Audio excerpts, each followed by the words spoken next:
Ito pag-usapan natin 'tong komentaryo nitong si Puno, kasi ito ay may koneksyon sa Duterte, kay Tambaluslos at kay Saldico. Siguro kung public official ka, 'di ba? Siguro tanggapin mo lahat ng klaseng pag-iimbestiga eh, 'di ba? Kasama 'yan sa trabaho eh, 'di ba? At kung gusto mong patunayan na maayos yung ginawa mo, bakit hindi ka papayag na tignan nila lahat? 'Di ba? Ganun lang 'yun. Hindi lang naman Davao City then in fairness ang iimbestigahin ng committee. At pagkaalam ko, hindi ako, I'm an ex-officio member. Itong punto ni Puno. Sabi ko na una pa lang, iba natabas ng dila nitong mama na ito eh. Kaya sabi ko nung unang-unang vlog ko, hindi ko kilala ito. Ha? Bigyan natin ng chance. Pero iba pakiramdam ko rito. Ha? May pagkaano rin eh. Ha?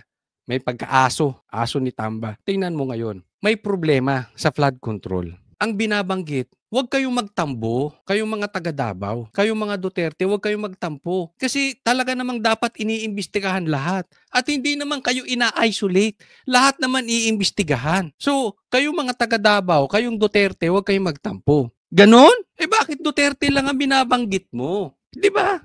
Pati yung flood control na sinasabi nila marami diyang contractor, mga congressman. Anong sabi mo? Kayong mag-iimbestiga, wag nyo kaming panghimasukan, wag nyo kaming pangunahan. Akalain mo? Anong gusto nyo? Moro-moro? Ang involved na mga contractor, mga congressman, tapos kayo mag-iimbestiga? Anong kalokohan yun? Anong katangahan yun? Eh, totoo naman eh. Tingnan nyo na lang kung hindi ba katangahan yan.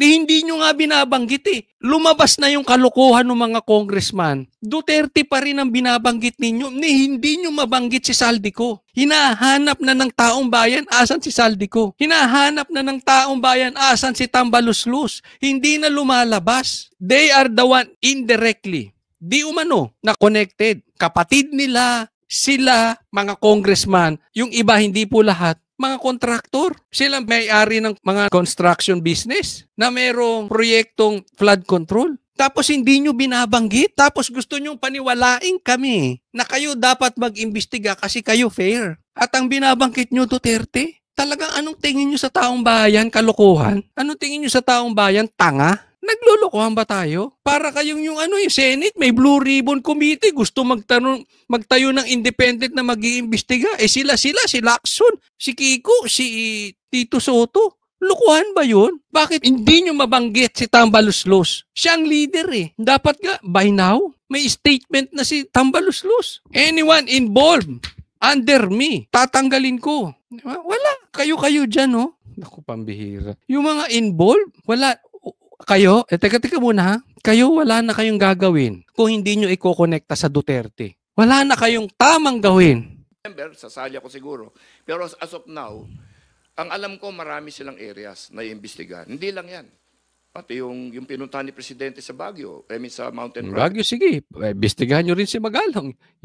Yung mga nambibisto sa mga kalokohan nyo dyan sa Kongreso, yun ang mga gusto nyo imbestigahan. Pupuntahan din nila yata yun. Yung mga yon, lahat ng mga binanggit na ni Senator Lacson, I'm sure pupuntahan nila yan. Banggitin mo si Saldico. May ibang probinsya pa na alam kong pupuntahan nila na. Banggitin mo si Tambaluslos. Bala na lang sila mag-announce dyan. Pero hindi naman sinisingle out ang Davao City. Kaya bilang mga tagapaglingkod ng ating... Hindi sinisingle out, ba't di nyo mabanggit yung iba? Naglalabasan na ang sabi nga ni Magalong, alam nyo, anong sinabi ni Magalong? Yung pinakamalaking nakupit, alam ng mga congressman. Alam nyo. Tanungin kita, Sir, with all honesty, under oath, humarap ka sa Diyos. Hindi mo alam kung sino pinakamalaking nakurakot dyan sa flood control dyan ng mga congressman? Sabi ni Magalong, alam nyo eh. Don't tell me, si PRRD na naman. Duterte na naman. Alam mo, kung merong konting baha sa Davao, yung mga taga Davao, ipagtatanggol ang Duterte dahil satisfied sila sa serbisyo. Kung may baha man, humuhupa agad. Isolated case, ika nga. Hindi ka naman ipagtatanggol ng syudad mo eh. Kung pangit ang patakaran nyo. Di ba? Come on, i-compare nyo Davao sa mga lugar na iba. Gobyerno, wag na tayo magtampo kung titignan yung ating mga tabas ng dila nito, parang hindi, wala nang kinatandaan eh. Di mapuri pa sila, di ba? Kayo, tanongin ko, asa na si Saldico? Hindi, mga manunood, nakita nyo ba? Asa na si Tambaluslos? Nakikita nyo pa ba? Iniimbestigahan ba nila? O gusto nilang imbestigahan Duterte lang? Sa tingin ba ninyo, hindi nila alam kung sino ang pinakamalaking may nakupit patungkol dyan sa flood control na yan? Sino yung mga totoong may-ari ng construction company na involved sa flood control projects? Simple lang. Hanggat hindi nyo hinahanap si Saldico, hindi namin, paniwala kayo. Saldico at si Tamba, sila ang leader dyan eh. Hindi namin tatantanan to. Hindi kami payag. Ito ha, wag po tayong makakalimot. Hindi po tayo papayag na ililigaw nyo sitwasyon. Hindi itong mama na ito ha. Hindi natin alam kung sino nagliligaw. Meron po kasing extradition case daw sa US na dapat dalhin na doon si Pastor Kibuloy. At ang tumutulak dito, yung mga dilawan. Pansinin nyo, silang mainit yung mga dilawan at saka yung mga komunista at saka mga NPA. Wala po akong pinapangalanan na, pero alam nyo na siguro kung sino yung mga komunista. Kayo nang bahala maglagay dyan. Lagay nyo pangalan, tapos komunista.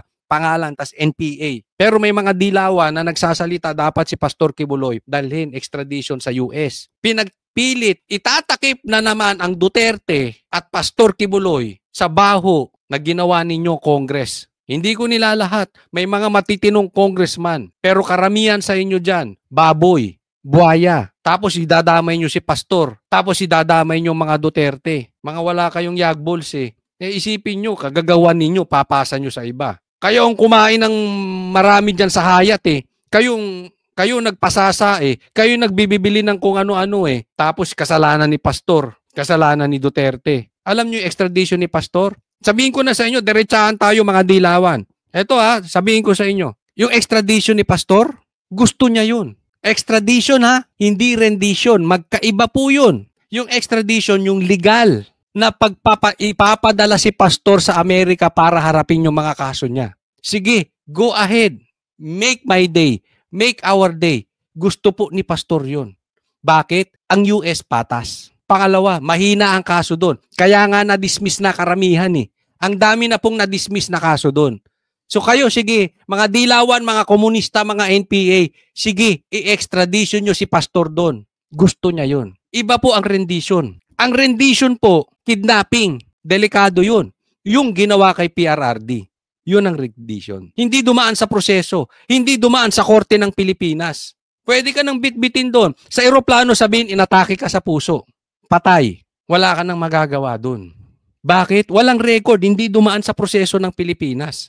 Ang extradition, dadaan yan sa korte ng Pilipinas. Tapos kung papayagan, sige, idalhin dun. Rendition, dadalhin mo lang sa eroplano. Walang korte-korte. Basta may mga armado kang pulis, dalhin nyo ron. Tapos padala nyo na ng private jet. Yun ang rendition. Naunawaan po natin yung pagkakaiba.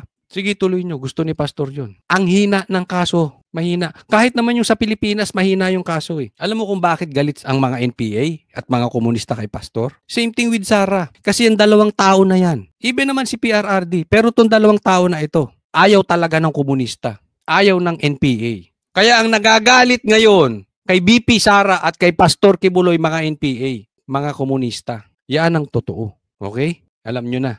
Sige, dalhin nyo ron. Mapapahiya kayo. Bakit? Mahina ang kaso. Ang Amerika patas. Wala silang kapangyarihan doon. Hindi mo pwedeng bayaran ng doon. Ang sistema. Okay, tuloy nyo. Next tayo. Ito po, pamilya ni Saldico kinakarma na. Ito nakita ko sa Facebook. Tanong ko lang. Ito hindi ko sure kung totoo ito Pero nakita ko to sa page ng isang lehitimong dating sekretary. So, basahin po natin. Claudine Co's best friend. Kaano-ano ba nitong si Zaldico, si Atoy ko, at saka si Jason Rubrico?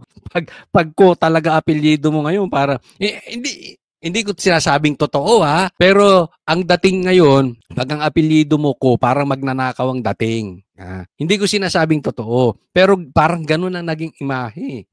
Claudine Co's best friend revealed that she is now suffering from anxiety and depression and called for an end to the bashing against her. Sabi nung best friend ni Claudine Co, tigilan na natin. Tigilan nyo na pala, hindi ako. Kasi nagkakaroon na siya ng anxiety and depression. Alam nyo sa akin, pansinin nyo, hindi ko pinatulan itong patungkol dito. Kasi private citizen po sila. Ayoko naman mag-suffer yung anak dahil di umano sa kalokohan ng tatay. Kilala nyo naman kung matagal na kayong nanonood kay Coach Oli, ako po ay issue-based lang. Lalong-lalo na pag ikaw ay hindi politiko, hindi kita dinadamay. Okay? So, kung ano mang magarmong buhay na ginawa nitong mga alin na ito, nababanggit lang natin pero hindi ko sila hinuhusgahan. Oo. Pero tingnan po kasi natin. Etong best friend niya sabi, tigilan nyo na si Claudine kasi nagkakaroon na ng depression. Pero naman to si Claudine, ito naman na sinabi, sabi niya, hello? Alam mo naman yung mga parang kuliyala, yung mga ano ngayon, di ba? Mga teens or dalaga, hindi ko alam kung ilan to. Hello? Wala kaming utang na loob sa mga Pilipino, okay? May ganun eh. This is not from taxpayers' money. The government literally paid us for the service that our business provided.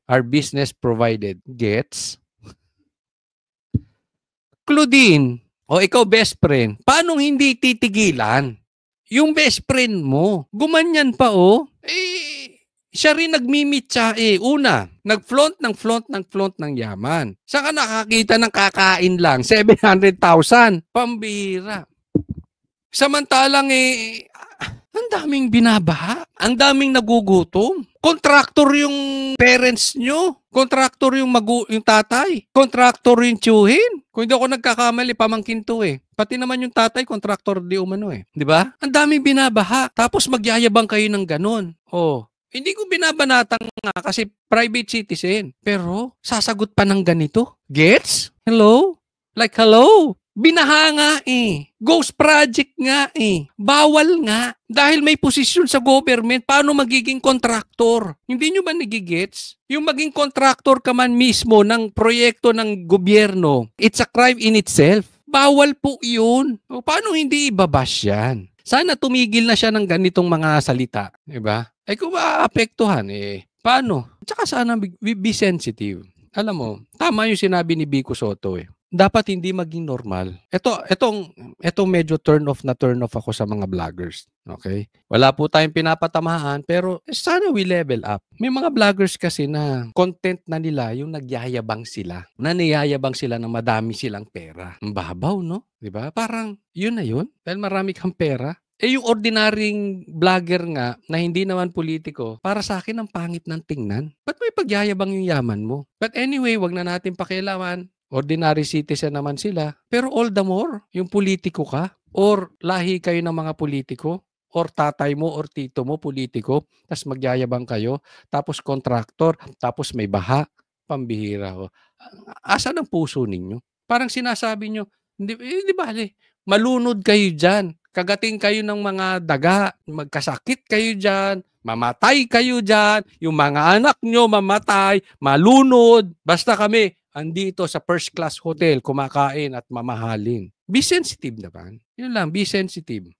Ayokong tirahin to, kaya lang, hindi naman po inaano natin hindi naman ako katulad ng ibang vlogger as you know. Wag nang sanang sasagot kasi ang dating dito, gina-justify pa di ba? Parang gina-justify. Ngayon, pag gina-justify mo na tama yung ginawa nyo, natural, sasagot yung ordinary citizen or yung mga vloggers like me. Paanong tama? Ang sabi nga, mali. So for you, tama. Sabi ng iba, mali. Natural, magsasagutan. Ngayon, pag sumagot ka, expect na may sasagot sa'yo. Diba? Kahit hindi ka politiko. Yun lang naman ang punto ko dito Kasi kailangan itama yung mali mong sinabi. Alam nyo, wag po nating...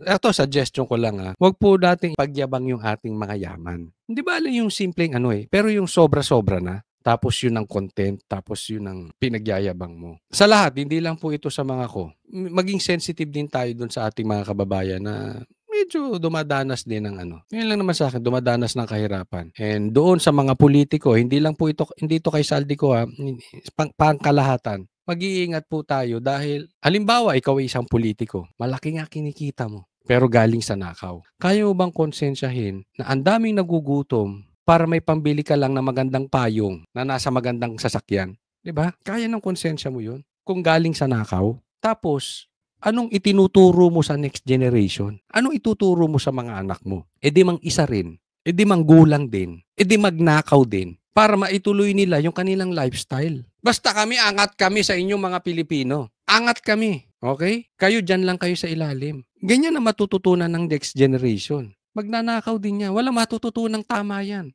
Kaya nga sabi yung cursed, yung sumpa, pinapasa yan generation to generation eh. Bakit? Pansinin nyo yung mga anak nyo, yung nagkaroon ng anak ng bata. Lalo na yung mga bata, mga 2 years old, 3 years old. Gaya ng gaya sa inyo. Kung ano sasabihin nyo, sasabihin. Kung anong gagawin nyo, gagawin. Hindi nyo alam, ang ginagaya ng bata, ng mga anak natin, yung ginagawa, hindi yung sinasabi. Mag-iingat po tayo ha. Kayong mga politikong magnanakaw. Lalo na magnanakaw ka na adik ka pa. Hindi ko sinasabing si Saldi ko ha, pangkalahatan na po ito. Magnanakaw ka na adik ka pa, anong gagawin mo? Masaya ka ba yung anak mo magiging addict din? Masaya ka ba yung anak mo walang alam sa buhay kung hindi magnakaw din? Anong klaseng buhay yan? Mayaman ka nga. Ganyan naman nangyayari sa anak mo. Matutuwa ka? Diba hindi rin? Meron pa nga silang sinasabi. Buti pa nga yung flood control projects daw. Ang pangit ng pagkakagawa. Buti pa daw yung nose line. Buti pa daw yung nose lift. Napagawa ng maayos, pambira. Yung nose lift, napaganda ng matindi, matibay, maayos, magandang tingnan. It serves its purpose. Yung flood control projects, pambira. Giba agad, isang bahalang. Naku. Ay, naku. Next topic po tayo. Eto. Si Chua, lumuhod kay Isko. Sabi niya, magtulungan para sa masa. Yan po ang post ni Yorme Isko. Isko and Representative Chua, other Solons meet amid row over unauthorized projects. So, dumalaw po si Chua, siyang pumunta kay Yorme Isko para siguro makipag-usap. Meron silang deal anyway. But ako, tiwala ako dito kay Yorme Isko. Alam ko, galito kay Chua dahil sa mga kamalian at kapalpakang mga pinagtatayo nito. Mga pinag-iba niya at mga pinatayo niyang illegal. At kilala ko to si Isko, hindi ito trapo. Hindi ito yung magbabaw sa'yo dahil may matatanggap. Hindi po ganyan. Maniwala po kayo. Kakilala ko po personally si Isko. Hindi po ganyan. We need leaders like him. Isko, siguro si Magalong, si Vico Soto, yung mga ganyan. We need yung mga young people na magagaling. Mga hindi yung parang But anyway, si Yorme, isa to sa mga I'm sure will be done soon or next president or vice president. Maaring hindi ngayon 2028, pero sa mga susunod dahil kailangan to, magaling to. At hindi ito magbabaw kay Chua at hindi niya ibebenta yung kanyang karangalan dahil may pakiusap si Chua. Hindi pa natin alam kung anong kanilang napag-usapan, antay-antayin natin, pero alam naman natin meron silang pag-aaway dahil nga sa mga kapalpakan ni Chua. Siguro, at best, makikinabang dito Manila. Posibleng makipagsundo si Yorme Isko kung ikababuti ng Maynila. So, ang lumapit po dito si Chua, siya pang lumuhod, no? Pero good thing na rin yun na hindi siya nagpaka-pride, ibinaba niya yung kanyang na lumuhod siya, not literally lumuhod, pero lumuhod siya na nagpakumbaba. No, ayusin natin to. Kung for the sake of Manila, okay yun. Sana yung ibang politiko ganito. Dapat, alam mo, ganito na ang ginawa ni BBM dati pa eh. Bumaba na siya kay Sara kasi alam naman niya siya ang may mali. Diba? Alam naman niya, kasalanan din ng pinsan niya na si Tambaluslos. No, pero nakipagmatigasan eh. Alam mo, mga New Yorker kasi yun eh. So yung yabang sa sarili, akala mo magagaling. Weak naman. Di ba? So, nakipagmatigasan, sana nagbow na lang to si BBM. Sige, ayusin natin. Sara, ano ba dapat gawin natin? Di ba? Tama pa bang nandyan si Tamba? Tama pa ba itong mga sekretary ko? Dapat ba akong hair follicle test, yung gano'n, kinausap mo ano bang dapat natin gawin sa ikabubuti ng Pilipinas. Kalimutan muna yung personal na away. No? Kung ganito po ang gagawin, anyway, nag-first step na si Chua at kung ganyan ang ginawa niya, sige kung saan man ako nagkamali, ayusin natin. Sa ikabubuti ng Maynila, edi go ahead. Okay yan. Ituloy yan ni Yorme. At ako'y napakalaki ng tiwala ko, ulitin ko kay Yorme, hindi yan masusuhulan. Pag talaga may malito si Chua, may kalalagyan. At kung ang gusto lang gawin ni Chua ay magkuntsabahan sila para sa kalokohan, hindi po mangyayari kay Yorme yan. Asahan nyo po, makampante po kayo na hindi ito yung kasunduhan. Sige, ganito na lang. Hanti tayo. Hanti tayo. Ito siya. Hindi po mangyayari yan. Kung meron mang pagkakasunduan, transparent gagawin niya ni Yorme sa ikabubuti ng Maynila. Ako, approve ako sa ganitong sitwasyon. Sana gawin ito ng maraming mga politiko natin. Ibaba nyo pride nyo, lumuhod kayo pag kayo nagkamali para sa taong bayan. Pag-usapan po natin ito. Ngayon lang po ito, ngayon lang. Breaking news. O, tingnan natin. Ano nang nagaganap? Sa tubig dahil Karen. Yung sa daga. Ay, leptos. Leptos na yung sa leptos yan. O, ayan. Baha. Leptospirosis. Yan. Alam ko talaga, wala alam. Okay. Ito po sa kanto to ha, ng Mother Ignacia. So sa mga taga Quezon City, totoo po ba ito? Itong nakita natin sa Facebook dahil may kumakalat na ganito. Konting ulan, bumahing lang ang langit. Baha. Quezon City po. O, sasabihin nyo na naman, kasalanan ng Duterte. O, isisi natin yan. Ay, baste! Baka naman kasi yung nakatambok sa iyo. Kaya binaha yung Quezon City. Pambira naman, oh. Oh, kayo talaga mga Duterte, oh. Ano na naman pinaggagawa nyo, pinagkukurakot nyo mga Duterte, nagbabaha ang Quezon City. Oh, inunahan ko na. Kasi alam ko palalabasin, lalo na itong mga dilawan. Ay mamaya i-explain ko bakit epal-epal yung dilawan, ha. Oh, pero sila ang number 1 ngayon. Kaya unahan ko na. Kasalanan to ni Baste. Kasalanan to ni Pulong. Baka nga kasalanan pa to ni Kitty. Pambira. But anyway, etong area na to, ha? Tutuloy ko lang yung video habang nagsasalita. Etong, kita nyo, lubog na yung, pick up yan, pick up. Wala na, oh. Wala na ka lumabot dito. Ay. O, kita mo? Oo. Ito yung FB ang tawag nila dito, no? Etong area na to, hindi naman to binabaha dati. Sa aking pagkakaalam, kasi taga Quezon City po ako dati. At diyan po yung church namin sa kanto niyang Mother Ignacia. Wala namang ganyan eh. Kung hindi pa nga ako nagkakamali yung hagdan na yan pa yung simbahan namin. Before ha, nung ako'y nasa youth pa, diyan ako nagsimula eh. Oh. Yan pa ata yun. Oh. Tama po ba tayo? Baka meron ditong taga Quezon City. Ito po ba yung Bread of Life? Kita mo, hindi yan binabahaan ganyan dati. Anyway, dati po yun. Matagal na akong di nakakapunta dyan. Pero, grabe. Grabe, no? Hindi po normal yan. Baka akalain nyo. Hindi kasi, malakas na, anong naghahanap kayo ng flood control? Merong flood control na overwhelm lang. Hindi po na overwhelm. Konting ulan, ganyan na ang nangyari.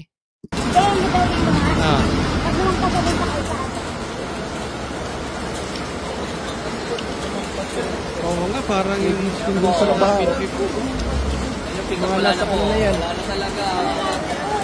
Babay pick up. Ford po yan, Ranger Ford. Alam mo, hindi naman ganyan. Lumaki ako ng Quezon City eh. Hanggang hanggang college. Nandyan ako sa Quezon City. Wala naman. Ewan ko na nangyayari. Tignan nyo yan, no? Wala na rin yan, no? Grabe po, oh. Lumama na yung dati naming simbahan. May swimming pool na yung kalsada nila. Pambira. Big time na kayo talaga naman. Summer Avenue po.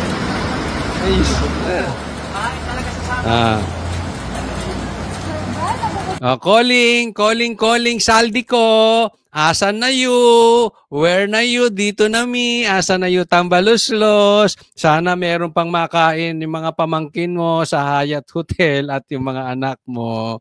Sana nawa ay sila ay hindi nahihirapan sa kalagayan ng inyong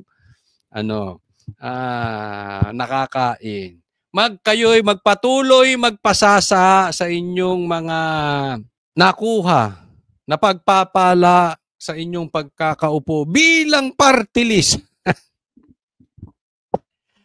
at bilang speaker. Coach Oli, ba't naman nadamay na naman sa ganun ang ginagawa nila, pati lahat na lang eh. Kaya nga inunahan ko na yung umbok ni Baste Duterte, yun ang may kasalanan kaya nagbaha dito. Animal, di ba? Next topic po tayo. Ito, merong bagong declaration si Aimee. Mamaya yung kay Saldi ko ha, yung nawawala si Saldi ko tsaka si Tambaluslos. Ito muna. At saka yung lumuhod, si Chua. Kay Isko. Eto muna. So, opposition ka ba, ma'am? Oo naman, Duterte Black ako, di ba? Nax, pilingero. Duterte Black ka, ha? Duterte Black ka. Kung hindi dahil sa'yo, kung hindi dahil sa'yo, maayos ang kalagayan ng bansang Pilipinas. Kinumbinsi mo pa eh. Pwede namang makakabalik naman kayo sa posisyon eh. Pwede mo namang ginawang presidente si Sara.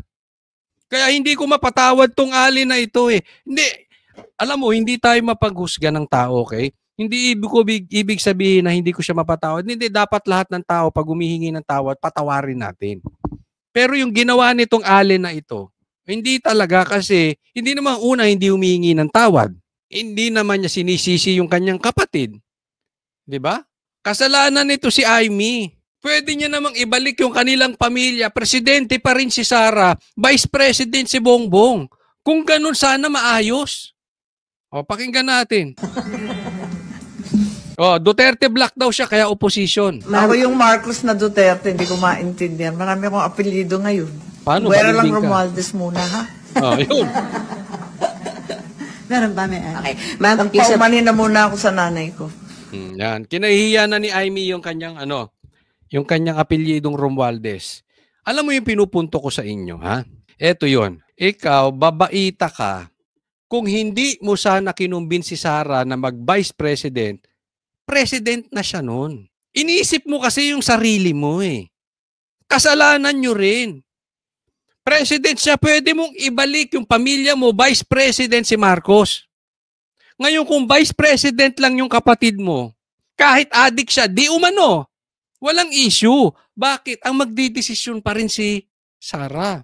Saan ba nagkaloko-loko tong flood control projects? Anong tinuturo nila? Congress.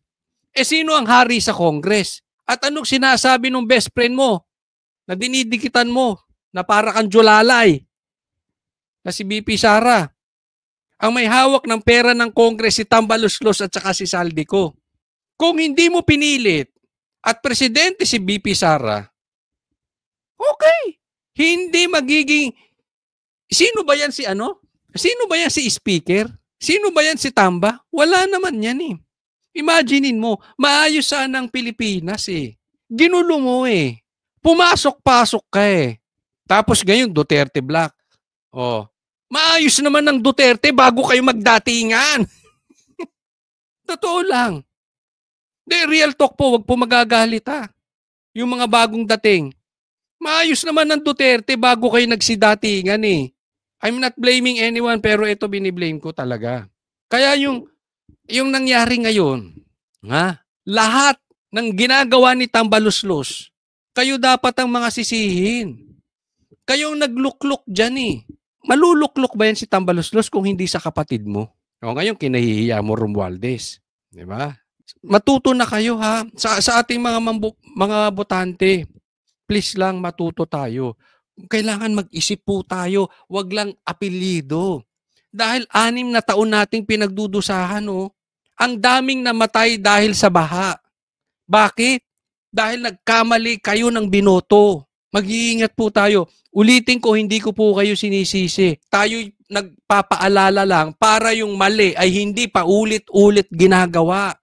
Sinabi na nga ni Tatay Digong Bangag sinuportahan nyo pa. Anong palusot nung iba? Kasi sinundan namin, leader namin si Sara eh. So susundan nyo rin si Amy. Leader nyo si Amy. So pag sinabi ni Sara, iboto natin si Tambay, suportahan nyo rin. Mag-isip din tayo. Naiintindihan?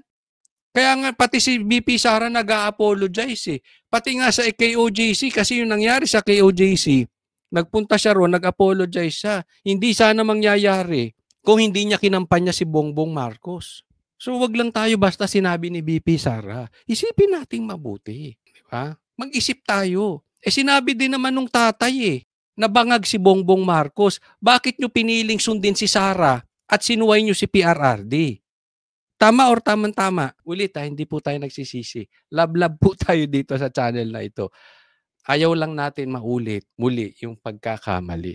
Ngayon, maniniwala na naman kayo kay Aimee. Pambihira naman, no? Ginawa nyo ng Karil magpabudol. Pambihira kayo.